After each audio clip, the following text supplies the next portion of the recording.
that time of the year again when you get to send your kids back to school, or in our case, finally get to send them to their first year of school.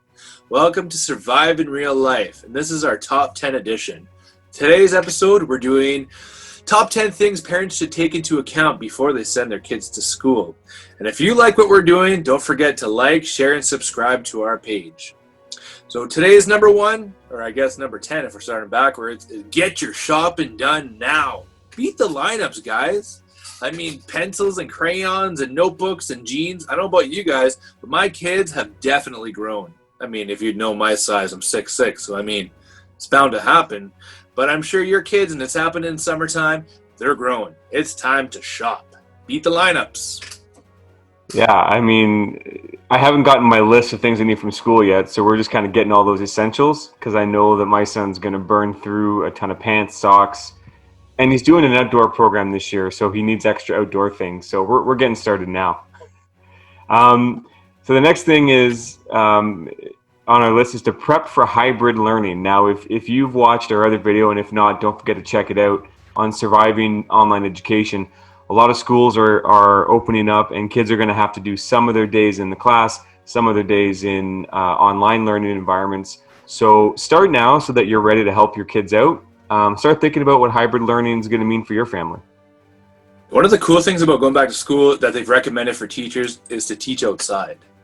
I'm actually pretty excited to bring my class outside. I know it's not like your typical hybrid or in-class, whatever, but I mean, just why not? 30 degrees out so far this summer, and if I go back and it's 30 degrees, I'd love to be outside. And what better excuse to be able to teach, right? Our number 8, learn to sleep again. Listen, I've been off for 6 months, and there's no way that my bedtime is normal. I've been going to bed 11 o'clock, 12 o'clock. And I know when school starts, my kids are probably going to be up before I am. So learn to get those bedtime routines down. I don't want my kids staying up till 8. They are. But, I mean, we got to get it back, man. Get it back. 6:37, get it done. 12 o'clock, you got me into video games again. I'm going to bed at 2 a.m. now. That's your fault. Don't throw me into that. Yeah, I got you back in the video games, but man, I can't last till 2. I'm too old for that. Too old. Nostalgic gaming. Maybe that's another top 10 we'll do sometime.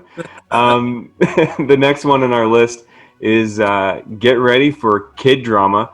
I have 2 nieces who are in school, and they can spend hours every time they see me, like legit an hour, sitting on the couch, telling me about this girl said that, this boy did this. Start getting ready, and I'm not talking about trying to figure out how to solve it for your kids. I don't think you can do that. More There's like get the wine in the fridge. You know, that's kind of what I mean. Speaking of drama, my little girl bawling her eyes out the other day, and I'm sitting there holding her, and this is how dramatic you're crying, and she grabs my hand, and I'm like, okay, she's gonna put it on her face, and instead of put it on her face, she grabs it and dramatically slaps me in the face and immediately stops crying and just starts roaring, laughing. And I'm like, did I just get slapped by my own hand by my daughter? What the heck is going on? Ridiculous. Ridiculous. Our next preparation tip is don't fear COVID. We know it's still happening. We know some of you may choose to keep your kids at home. But at the end of the day, schools are taking every precaution necessary to prepare for this potential illness.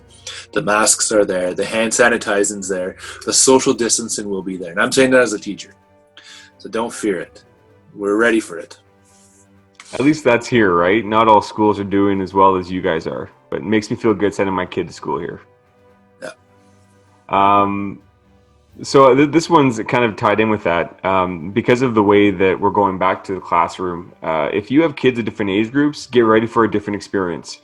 You know, the approach that you're used to taking and let's say how you're going to deal with one kid who's in high school is going to have to be different with how you deal with a kid in grade 6 and how you help them learn. So just understand that their environments are going to be different from one another and start thinking about what that means for you now.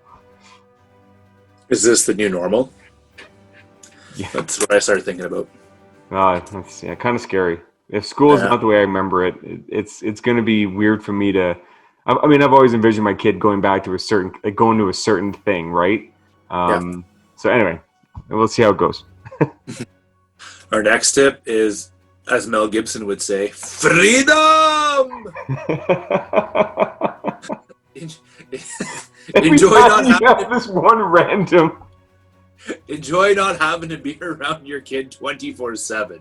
If you're one of those unfortunate or lucky people who've had to be with your kids, for the past 6 months, like I have, enjoy your freedom because it's coming.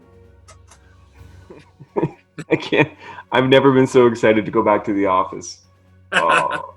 And this again ties in really well. So the next on the list is figure out how you can have fun with it. It's not going to be a normal way back in the class for your kids.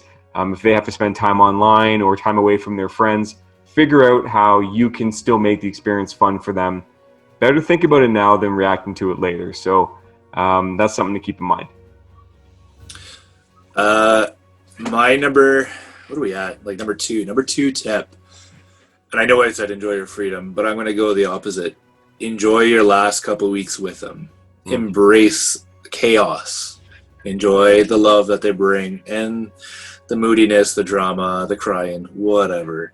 Enjoy it while you can, because they grow up way too damn fast. Yeah, don't. You're gonna make me cry, and it's not even first day of school yet. Oh, thank God my wife is bringing them to school. I feel like men have turned soft because I made sure I was working that day. I'm not taking that day off. I'm not dropping my boy off. She's like, wow, you're going to like it. I'm like, absolutely not. I'll be the one in the corner crying as my kid's clutching my leg, begging me to stay. And I would be like, okay, come back home with me. So this one, our number one on the list is a little bit more serious, but we thought it was important to add here.